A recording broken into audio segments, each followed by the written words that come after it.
Devin Booker ginawa lang asintahan ng depensa ni Reddish. Uminit ang Big 3 ng Suns, tinambakan ng Lakers. Phoenix Suns versus LA Lakers, battle for 8th seed. Sa tatlong meetings ng Lakers at Suns, panalo sa lahat ang Lakers. Hindi pa nakakatikim ang Suns ng panalo sa Lakers this season. First quarter, mainit ang Big 3 ng Suns, lalo na itong si Devin Booker, may 16 points na agad dito sa first frame.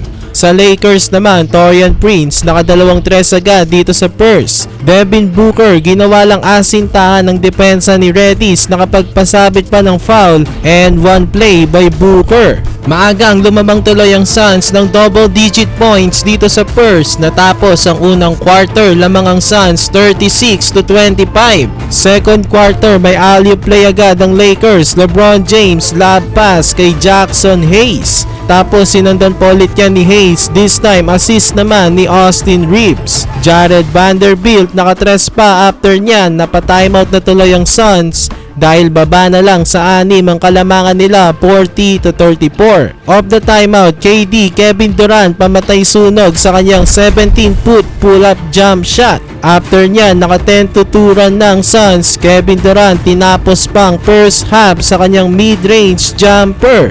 At the half, Suns lead 66-52. Third quarter, mas lalo pang uminit ang opensa ng Suns, at kung gaano kainit ang Suns, ganon naman kaalat ang opensa ng Lakers.